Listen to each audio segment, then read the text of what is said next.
Hi നമസ്തേ നമസ്കാരം. ഇന്ന് വളരെ ഈസിയായി തന്നെ പെട്ടെന്ന് തയ്യാറാക്കിയെടുക്കാവുന്ന ഒരു മുട്ട സ്റ്റൂവിൻ്റെ റെസിപ്പിയുമായിട്ടാണ് അമ്മ വന്നിരിക്കുന്നത്. പാലപ്പം, ഇടിയപ്പം, ചപ്പാത്തി, റൈസിൻ്റെ ഒക്കെ കൂടെ ഒത്തുപോകുന്ന ഒരു ടേസ്റ്റി സ്റ്റൂ ആണിത്. തനി നാടൻ സ്റ്റൈലിലുള്ള അമ്മയുടെ ഈ ഒരു സ്റ്റൂ റെസിപ്പി നിങ്ങൾക്ക് ഉറപ്പായും ഇഷ്ടപ്പെടും. റെസിപ്പി ഇഷ്ടപ്പെട്ടാൽ ഒന്ന് ലൈക്ക് ചെയ്യാൻ മറക്കരുത്. കമന്റ് ബോക്സിൽ കൂടി ഞങ്ങളെ ഫീഡ്ബാക്കും കൂടി അറിയിക്കുക. നമ്മുടെ നാടൻ മുട്ട സ്റ്റൂ കണ്ടിട്ട് മടങ്ങിയെത്താം. ഒരു പാനിലേക്ക് ഒരു 2 ടേബിൾ സ്പൂൺ വെളിച്ചെണ്ണ ചേർത്ത് കൊടുക്കാം. എണ്ണ നന്നായി ചൂടായി കഴിഞ്ഞാൽ 1 ടേബിൾ സ്പൂൺ ഇഞ്ചി ചെറുതായിട്ട് അരിഞ്ഞതാണ്, അതും കൂടി ചേർത്ത് കൊടുക്കാം. കൂട്ടത്തിൽ എരിവിനാവശ്യമായ ഒരു 6 പച്ചമുളക് കീറിയത് അതും കൂടി ചേർക്കാം. മുളക് പൊടി ഒട്ടും ചേർക്കാത്തത് കൊണ്ടാണ് ഞാൻ 6 പച്ചമുളക് ചേർത്തിരിക്കുന്നത് കേട്ടോ. ഇഞ്ചിയും പച്ചമുളകും ഒക്കെ ഒന്ന് വാടി വന്നു കഴിഞ്ഞാൽ അതിലോട്ട് 2 മീഡിയം സൈസ് സവോള, അത് ഇതുപോലെ സ്ക്വയർ പീസസ് ആയിട്ടാണ് കട്ട് ചെയ്തിട്ടുള്ളത്, അതുകൂടി ചേർത്ത് കൊടുക്കാം. ആവശ്യത്തിനുള്ള ഉപ്പും കൂടി ചേർക്കാം. 2 തണ്ട് ഫ്രഷായ കറിവേപ്പിലയും കൂടി ചേർത്ത് കൊടുക്കാം. എല്ലാം കൂടി ഒന്ന് വഴറ്റാം. ഉള്ളിയൊക്കെ നന്നായിട്ടൊന്ന് വാടി വരണം. ഇനി അതിലോട്ട് 1/2 മുതൽ 3/4 ടീസ്പൂൺ വരെയാകാം മഞ്ഞൾപ്പൊടി കൂടി ചേർത്ത് കൊടുക്കാം. 1/2 ടീസ്പൂൺ കുരുമുളക് പൊടി കൂടി ചേർക്കാം. ഇനി അതിലോട്ട് 1 ടീസ്പൂൺ ഫ്രഷായിട്ടുള്ള ഹോം മെയ്ഡ് ഗരം മസാലയാണ് ഞാൻ ചേർത്ത് കൊടുക്കുന്നത്. അപ്പോൾ ആ ഒരു റെസിപ്പി കാണാത്തവർ നിങ്ങളൊന്ന് പോയി കണ്ടു നോക്കണം. കൂടാതെ ഒരു 2 ടേബിൾ സ്പൂൺ ഫ്രഷായിട്ടുള്ള മല്ലിപ്പൊടി കൂടി ചേർക്കാം. പൊടികളുടെയൊക്കെ ആ റോ ഫ്ലേവറൊക്കെ ഒന്ന് മാറുന്നിടം വരെ വഴറ്റിയെടുക്കണം. ഈ സമയത്ത് 2 മീഡിയം സൈസ് ടൊമാറ്റോ കുരുവൊക്കെ മാറ്റിയതാണ്, ചെറുതാണെങ്കിൽ 3 എണ്ണം വരെ ആകാം, അത് ഇതുപോലെ കട്ട് ചെയ്തതാണ്, അതും കൂടി ചേർത്ത് കൊടുക്കാം. വീണ്ടും ഒന്നും കൂടി വഴറ്റാം. ടൊമാറ്റോ അങ്ങ് വെന്തുടഞ്ഞു പോകരുത് കേട്ടോ, ഒന്ന് വാടി വന്നാൽ മതിയാകും. ടൊമാറ്റോയും ഒന്ന് വാടി വന്നു കഴിഞ്ഞാൽ ഫ്ലെയിം ഒന്ന് ലോയിലേക്കാക്കി വെക്കണം. അതിനുശേഷം ഒരു 2 ഗ്ലാസ് തേങ്ങാപ്പാൽ ചേർത്ത് കൊടുക്കാം. 2ാം പാലാണിത് കേട്ടോ.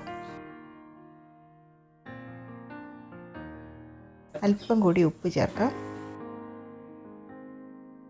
എല്ലാം കൂടി നന്നായിട്ടൊന്ന് തിളച്ച് വരട്ടെ. ഈ സമയത്ത് ഒരു 6 മുട്ട പുഴുങ്ങി തോടൊക്കെ മാറ്റിയതാണ്.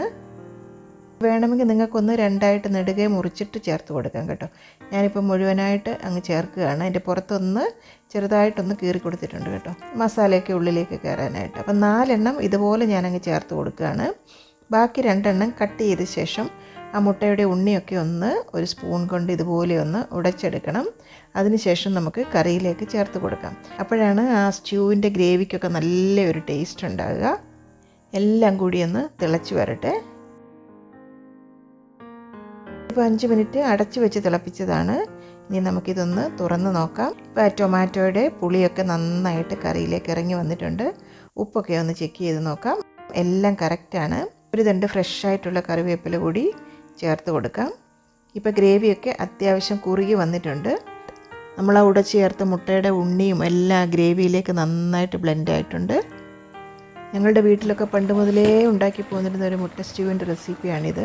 ഇന്നൊക്കെ ഞങ്ങൾക്ക് ചപ്പാത്തി ഉണ്ടാക്കുന്ന ദിവസമാണ് ഈ ഒരു മുട്ട സ്റ്റ്യൂ ഞങ്ങൾക്ക് വീട്ടിൽ ഉണ്ടാക്കിയിരുന്നത്. ഇതിപ്പം റൊട്ടിയുടെ കൂടെയോ അതല്ലെങ്കിൽ അപ്പത്തിൻ്റെ കൂടെ, പത്തിരിയുടെ കൂടെ, ഇടിയപ്പത്തിൻ്റെ കൂടെ, ചോറിൻ്റെ കൂടെ നല്ലൊരു സൂപ്പർ കോമ്പിനേഷനാണ്. ഈ ഒരു സമയത്ത് 1 ഗ്ലാസ് നല്ല കട്ടിയുള്ള തേങ്ങാപ്പാൽ നമുക്കിതിലേക്ക് ചേർത്ത് കൊടുക്കാം. ഫ്ലെയിം ലോയിലേക്കാക്കി വെക്കണം. ഇനി കൂടുതലിട്ട് തിളപ്പിക്കേണ്ട, എല്ലാം കൂടി ഒന്ന് മിക്സാക്കി എടുത്താൽ മതിയാകും. എല്ലാം നല്ല കറക്റ്റാണ്. ഇത്രയേ ഉള്ളൂ. ഇനി നമുക്ക് ഫ്ലെയിം ഓഫാക്കാം. ഒന്ന് കടുക് താളിച്ച് ചേർക്കാനായിട്ട് ഒരു പാനിലേക്ക് 2-3 ടേബിൾ സ്പൂൺ വെളിച്ചെണ്ണ ചേർത്ത് കൊടുക്കണം. എണ്ണ നന്നായിട്ട് ചൂടായി വന്നാൽ 1 ടീസ്പൂൺ കടുക് ഇട്ടൊന്ന് പൊട്ടിക്കാം.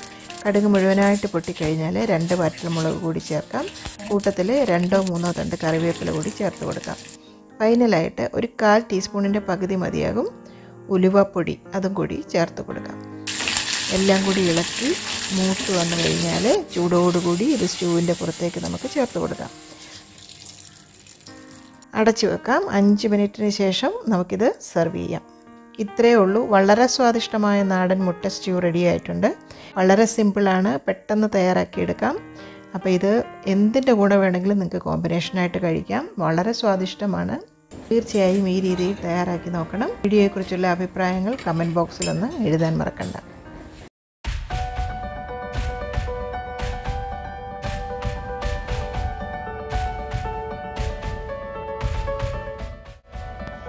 അമ്മയുടെ ഇന്നത്തെ റെസിപ്പി നിങ്ങൾക്ക് ഇഷ്ടമായെങ്കിൽ ഈ വീഡിയോ നിങ്ങൾ തീർച്ചയായും ലൈക്ക് ചെയ്ത് ഷെയർ ചെയ്യണം. ഒപ്പം തന്നെ കറി വിത്ത് അമ്മ സബ്സ്ക്രൈബ് ചെയ്യാനും ബെൽ ഐക്കൺ ക്ലിക്ക് ചെയ്യാനും മറക്കരുത്. പെട്ടെന്ന് തന്നെ ഞാനും അമ്മയും മറ്റൊരു റെസിപ്പിയുമായി എത്തും. അതുവരേക്കും നന്ദി, ഗുഡ് ബൈ.